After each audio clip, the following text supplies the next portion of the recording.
General Hospital spoilers for Friday, June 20, 2025. Fans should expect Trina Robinson to make a startling revelation. Meanwhile, Willow Tate Corinthos has a major announcement to make. Continue reading and let's discuss what's coming up on the ABC soap drama. Emma Scorpio and Drake's encounter. Let's start with Emma Scorpio Drake. The promo footage for today's episode shows Emma cradling a puppy while Giovanni Gio Palmieri stands next to her. The young activist reassures the dog, "It'll be fine." Fans are aware that Emma is an animal lover and a dedicated activist. It is also hinted that this will be an unforgettable adventure for Gio. I wonder whether Gio will start to feel something for Emma. Perhaps a little romance can help him overcome his anger about his adoption. Willow Tate Corinthos' important announcement. Willow is heartbroken over losing custody of Wiley and Amelia Corinthos. Read more. Find out what happened on the last episode of GH. In addition, the judge granted Michael authority over Willow visits, including whether or not she sees the children at all. Fans had already watched Michael open up to Jason Morgan regarding Amelia's request for her mother. It was a terrible moment that made Michael ponder whether he had made the correct decision. However, Jason is correct that Willow is not stable right now. So, what exactly is Willow announcing? Will she reveal that she has married Drew Kane? Drew and Willow can also be seen sitting on the couch in the preview footage. Drew looks up at an unknown figure and inquires whether Tracy Quartermaine is willing to play ball. That sounds like Willow's custody attorney Rick Lansing. Tracy approaches someone with a wicked leer. Kai Taylor's bombshell. General Hospital spoilers indicate that Trina Robinson receives troubling information. As they lie in bed together, Kai Taylor learns of Drew's generous paid internship offer. Kai is once again overjoyed, but Trina will have a horrible feeling. Read this. General Hospital spoilers. Sidwell's deadly scheme targets Natalia, incriminates Sonny? Friday, June 20, 2025. Ava Jerome is expected to back Nina Reeves in tomorrow's episode as well. Kristina Corinthos Davis sends a vague warning to Michael Corinthos. Also, Anna Devane informs Sonny Corinthos that it is reckoning day, and there is nothing he can do about it. Willow Corinthos sat calmly at the Quartermaine mansion's window, her hands wrapped around a hot cup of tea that she had not touched. Outside, the sun was just rising, casting pink and gold streaks across the sky. The day seemed too quiet for the tempest developing within her. She had been awake all night, repeating her talk with Michael in her head, analyzing every word, pause, and underlying request concealed behind his precisely calculated statements. He wanted to move forward, to maintain their marriage strong, their family together, and their love based on the foundation they had established through difficulties and miracles. But something inside Willow had changed. It was not about love. She adored Michael. That was never in question. He had supported her through cancer, heartbreak with Nina, and days when she wasn't sure she'd see tomorrow. Few people had ever fought for her the way he had. Nonetheless, she couldn't ignore the subtle aching that had begun to stir deep in her chest, the quiet, persistent buzz that something fundamental was missing. Not from Michael but from herself. Her rehabilitation had given her a second chance at life, but it had also imposed the burden of clarity. When death was nigh, decisions became simpler. But suddenly, as health restored and the future expanded with possibilities, everything felt heavier. The life she had envisioned, full of love, family, and tranquility, suddenly required a different level of honesty. Willow had gone into an emotional tailspin after Michael approached her the day before and gently suggested they rekindle their vows. His gesture was sweet, even romantic, but she did not reply as he had expected. She had not said yes. She had not said nay either. She merely looked at him, her eyes filled with emotion, and asked for time. And that alone had caused a fracture to appear in Michael's well-constructed wall of assurance. As dawn broke, Willow felt the weight of that decision bear down on her. She understood it wasn't just about Michael. It was about the kind of woman she wanted to be, and the kind of life she wanted to lead. She'd been defined by loss, illness, and sacrifice. She wanted something else right now. Something real. Something uniquely hers. Michael had already gotten up and was going through the garden walks at the Metro Court. He needed some room. I needed air. Willow's hesitancy troubled him. He hadn't expected her to rush into the vow renewal, but her stillness screamed volumes. It wasn't an unequivocal rejection, but neither was it an affirmation. And that limbo had made him rethink everything. Michael adored Willow. He understood her heart better than most. He understood how devoted she was and how cautious. But he also understood when she was drawing away, and that's how it felt just now. He'd noticed the tiny changes, the quiet moments when she appeared to be lost in contemplation, the way she gripped her locket when she thought no one was looking, and the remoteness in her gaze when he talked about their future. Despite his best efforts to dismiss his concerns, he couldn't shake the notion that something fundamental had shifted between them. That's when Kristina arrived. She discovered Michael alone on the bench, his suit jacket folded beside him, sleeves pulled up, his face drawn with exhaustion and frustration. Kristina had been meaning to speak to him for days. Things had been strained between them recently, especially since she'd become more involved in Sonny's activities. But today was not about their father. Today was about family and the truth. "Hey," she whispered quietly, settling down beside him. "You look like you didn't sleep." Michael looked at her, shocked. "Is it that obvious?" Kristina shrugged. "To me, yes. What's happening?" He debated telling her. Their partnership was not precisely based on complete transparency. They'd had disagreements about Sonny, about power, and about Michael's decision to remove himself from the family legacy, while still collecting its benefits. Michael didn't care in that moment. He needed to talk to someone who wasn't already invested in his marriage. "It's Willow," he said finally. "I asked her to reaffirm our vows. She did not say yes." Kristina tilted her head. "But she didn't say no, right?" He exhaled. "It's more than just the vow renewal. Something isn't right. I believe she's doubting everything. Maybe even us." Kristina did not respond right away. She only looked at her brother with an earnestness that astonished him. Then she asked, "Do you really want to know what I think?" He nodded. "Always." Kristina hesitated and then leaned in. "You've both gone through hell. Perhaps she needs time to figure out who she is without the cancer and the stress. She is not the same lady you married. That is not necessarily a bad thing, but if you expect everything to return to normal, you will be disappointed." Michael gazed down at his hands. "I thought we'd made it. We survived. Shouldn't this count for something?" "It does," Kristina replied kindly. "However, survival is not the same as enjoyment. And occasionally when the crisis is gone, the real questions arise." He gently nodded, soaking in her words. And then, maybe encouraged by the circumstance, Kristina decided it was time to say what she had been thinking about for weeks. The thing that would change everything. "There's something else I need to tell you," she murmured, her voice becoming softer. "And I apologize for not saying this sooner. I didn't want to become involved, but you deserve to know." Michael's stomach sank. "Know what?" Kristina looked him in the eyes. "Willow has been talking to Drew. Much more than you think. Not just nice check-ins. I believe she is relying on him for something she is not getting from you." Michael froze. "What are you talking about?" "I mean it exactly as it sounds. They've been having extended conversations and late-night phone calls. I overheard them at GH last week. She was upset not only about her health but also about her marriage. She believes Drew. And it seems like she is beginning to see him in a new light." Michael sat in startled silence. For a minute he couldn't comprehend what he was hearing. Willow and Drew? The notion appeared impossible. Drew had been a friend and confidant, particularly during Willow's illness. But, more importantly, he had been a family member. Michael's allies. His Aurora business partner. The concept of betrayal from either of them seemed impossible. Kristina's expression was honest. "I'm not saying they've done anything wrong," she replied. "But emotionally she is drifting. And he is immediately there to catch her." Michael's thoughts raced. Willow had spent all of her late evenings going for walks. The text messages she hastily rejected, and the times of diversion when she thought he wasn't watching. He told himself that was part of the healing process. But now, a new doubt had settled in his chest.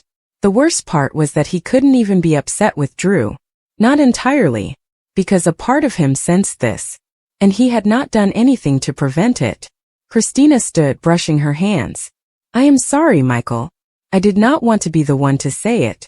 But I believe you deserve the facts before planning a future she may not desire." She left him sitting there, hollow and uncertain, gazing into the horizon. Meanwhile, Willow returned to the mansion and began packing a tiny bag. She had told Monica that she needed a day at the cabin to think. No phones, no distractions. She wanted clarity, and she wouldn't get it within the confines of the Quartermaine house. The pressure was too much. Michael's expectations, the family's subtle reminders that she was now a Corinthos by marriage, and the unstated question of whether she would become the face of yet another legacy she had not asked for. She did not want to hurt Michael, but when she tried to convince herself that they were still on the same path, she realized how much had changed. She did not wish to be a symbol of survival. She aspired to be someone fresh. She needed room to find out what that meant.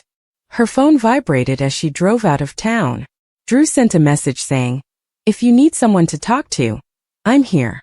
She did not respond. Not yet. But she did not erase the message either. Hours later, Michael found himself alone in the nursery, staring at the toys that had previously made Willow so happy. The soft giraffe plush, the mobile they had chosen jointly, and the framed ultrasound photo remained above the dresser. Everything seemed remote, as if it belonged to another life. He now realized what Kristina had meant. The crisis had passed, but they had not come out unhurt. And perhaps love wasn't enough, especially in the midst of so much agony. Willow stood on the cabin porch at the end of the night, her face cast in gentle shadows by the moonlight. She peered out into the trees, arms tightly wrapped around herself. A future awaited to be written somewhere in the distance.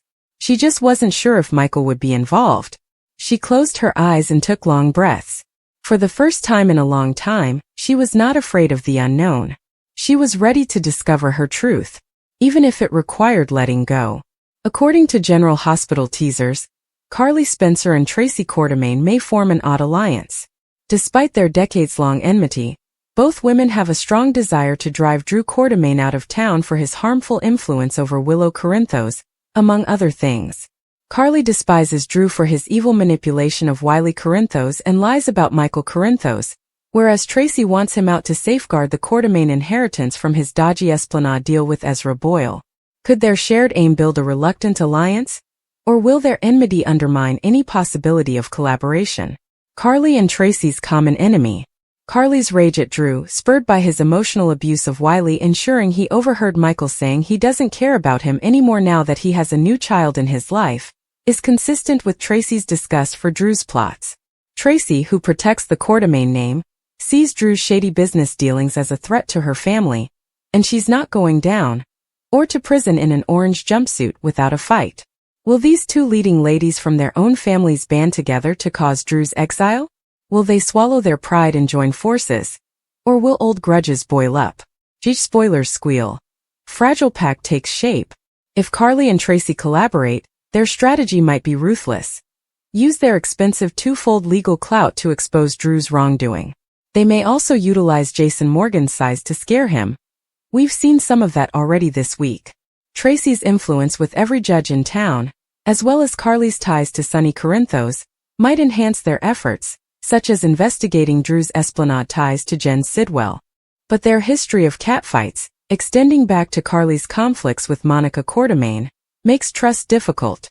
Will their union dissolve before Drew flees if a slip, such as Marty Gray discovering their plan, ignites conflict? Middle ground or mutual destruction? This tense collaboration has the potential to change Port Chuck's power dynamics, especially as Willow deals with Drew's scandals. With some JH fans cheering, Carly and Tracy team up? Iconic. Some are casting doubt, claiming they'll disintegrate before Drew can pack his bags. Will Carly and Tracy's odd collaboration to oust Drew last long enough to succeed? Or will their deep-seated enmity lead to mutual destruction? Carly Corinthos had never trusted Tracy Quartermaine.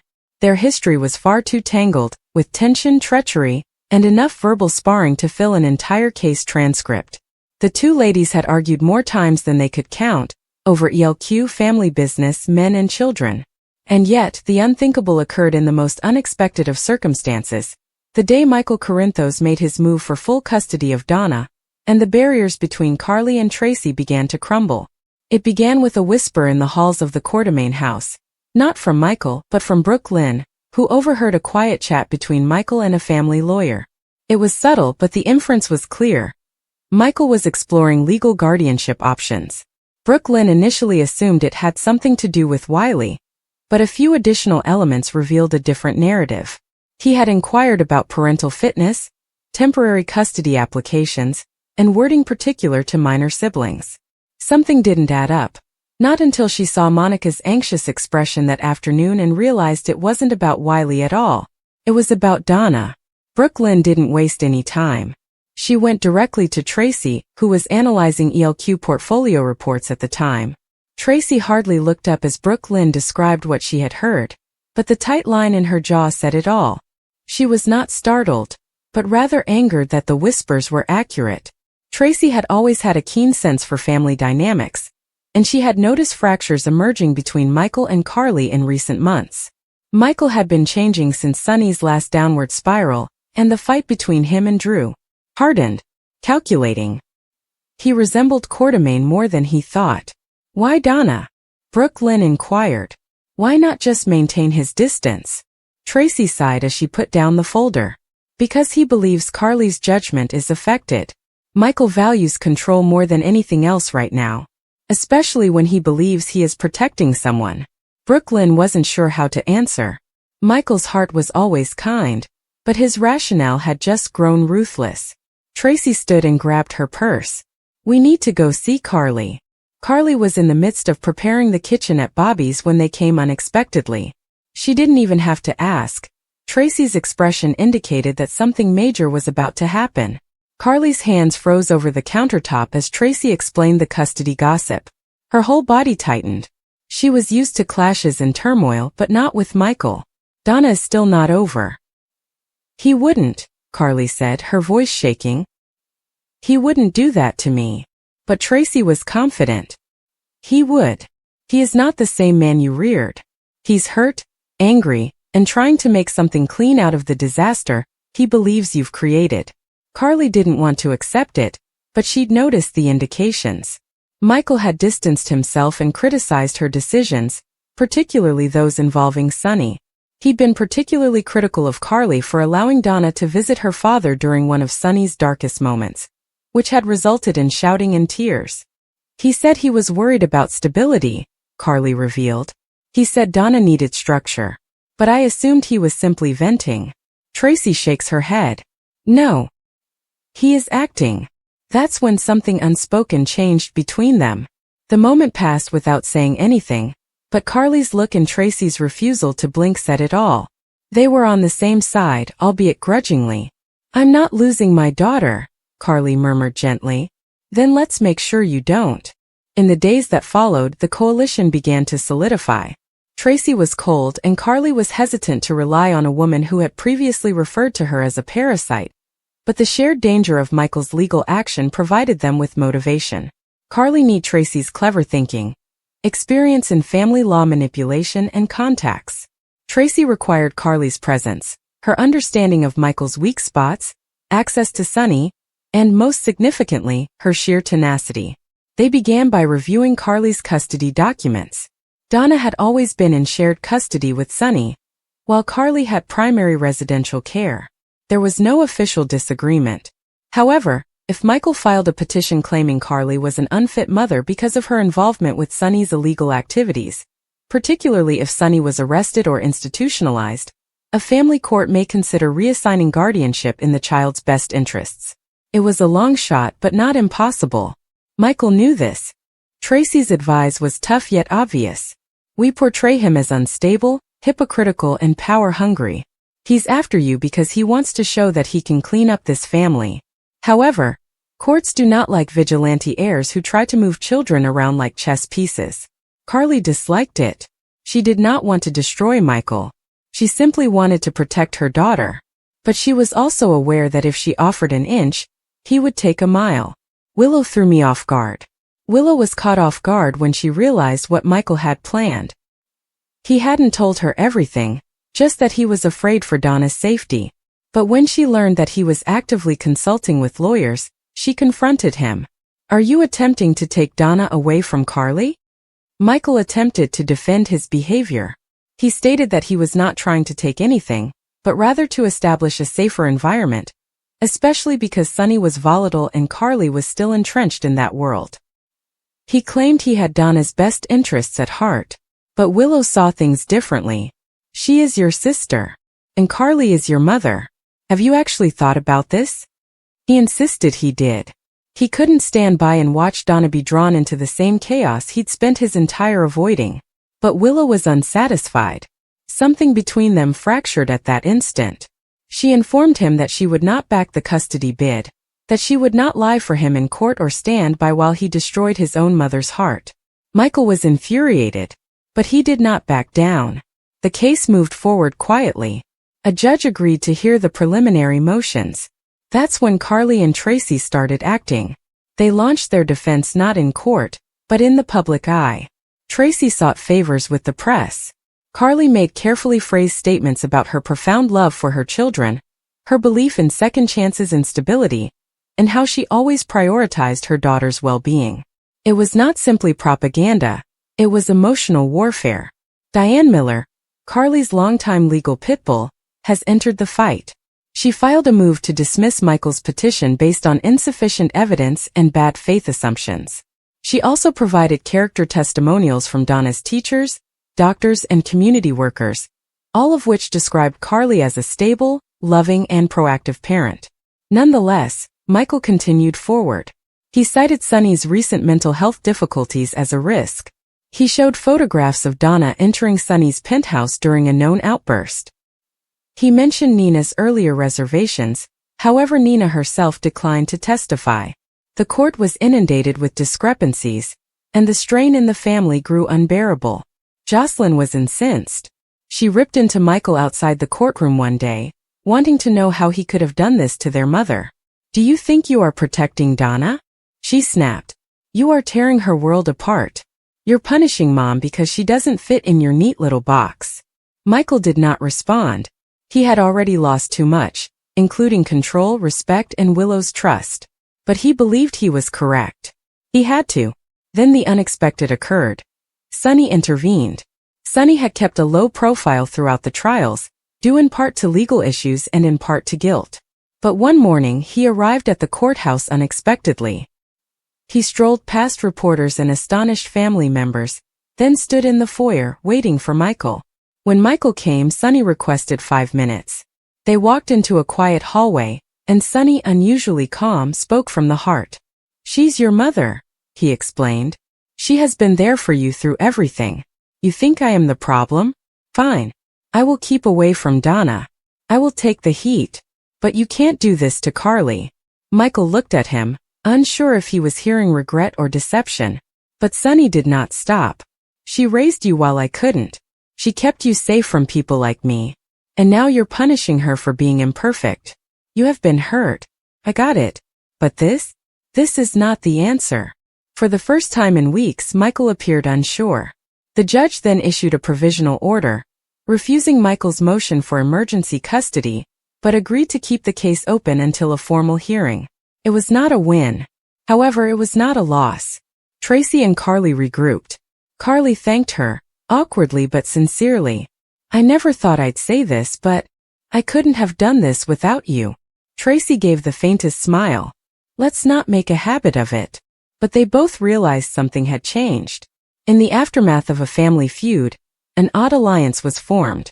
Even when the case faded into the background, its echoes remained. Michael withdrew inside himself, attempting to rebuild trust with Willow. He saw Donna less frequently, remorse nagging at him. Carly tried not to dwell on her pain, but some wounds require time to heal. Tracy returned to ELQ and her regular brand of control, but something about the experience lingered with her. For once, she had battled for Corinthos rather than against it. Felt shockingly right. Port Charles continued on.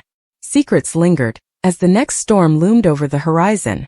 But for the time being, Carly clutched her daughter close, knowing that no matter how bitter the conflict, love and loyalty could bring even the most fierce foes together. Because when family borders are tested and blurred, when the stakes include blood, legacy, and a child's future, the most unexpected alliances are often the most important. General Hospital spoilers suggest that Michael Corinthos was relieved when Judge Eva Heron sided with him in court. Willow Tate suffered a significant setback when Michael was granted sole custody of Wiley and Amelia Corinthos. Unfortunately, GH fans have just learned that Michael's win was not authentic. In the June 19th episode, Jen Sidwell met with Judge Heron at Windmere, where she stated that she awarded Michael sole custody as Sidwell requested. Sidwell was happy with the news and told Judge Heron that the remaining funds will be deposited to her bank account. Now that fans know Sidwell purchased Michael's custody victory, we must analyze why. What motivated Sidwell to go so far as bribing Judge Heron to assure Michael's victory? There could be several causes for Sidwell's conduct, so let's discuss them. For starters, Sidwell may be creating some leverage for himself. If Sidwell has exhausted all methods for reducing Sonny Corinthos' influence in Port Charles, he may utilize this manipulated custody win as an ace in the hole. Sidwell could threaten to uncover the bribery that underpins Judge Heron's decision and have the ruling overturned. Sidwell could easily keep his hands clean if he made Judge Heron disappear, and then blame Sonny for both the bribing and the disappearance. If Sonny refuses to cooperate, Sidwell may threaten Michael with the loss of his children. Sonny could die in the process, so Sidwell may have a new way to get rid of him. There's even a chance Sidwell will use his leverage with Michael to persuade Sonny to see things his way. This idea could be more about utilizing Michael to persuade Sonny to accept the peers' arrangement. However, there could be another explanation for Sidwell's bribery plot.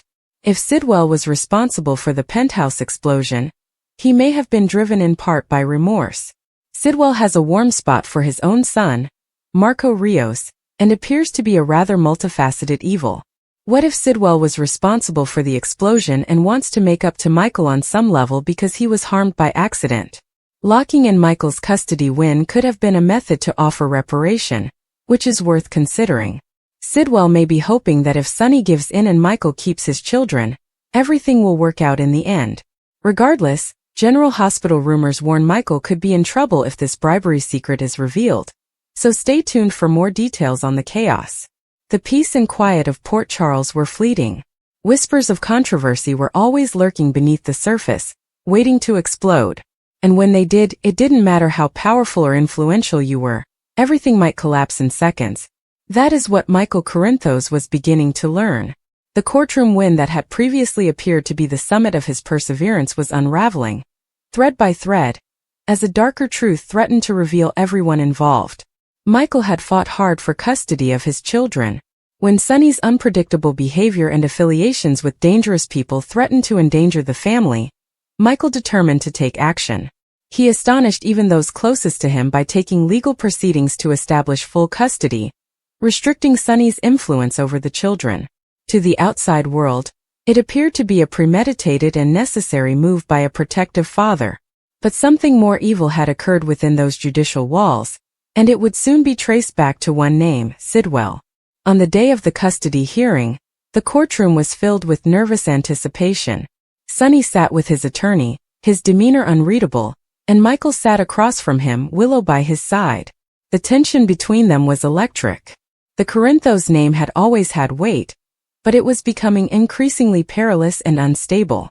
Sonny's tantrums, infatuation with the criminal underworld, and new allegiances had produced an environment Michael could no longer trust for his children. The judge's decision to decide in Michael's favor seems justified, at least at the moment. However, only days after the gavel fell, rumors of foul play began to circulate. It began with a whisper, an overheard exchange in the hallway of the Port Charles courthouse. A teenage clerk reported witnessing an envelope exchange between an unfamiliar man and the judge's assistant. First it was dismissed, but then the documents leaked. An anonymous email arrived in the mailbox of a local investigative reporter, pointing to financial irregularities in the judge's recent bank transactions. Funds are put in an offshore account, a pattern of rapid fortune. James Cutler, a journalist, had always been drawn to controversy. When the Sidwell name came up, he recognized it right away. Jasper Sidwell had ties to business entities, political funders, and the type of lobbyist dealings that were rarely revealed. What did someone like Sidwell want from a custody lawsuit in Port Charles? Why would he invest in Michael's success? Cutler plunged in, connecting dots that no one else had noticed. Sidwell's firm had recently acquired a controlling stake in one of Michael's important ventures, A biotech endeavor on the verge of breakthrough.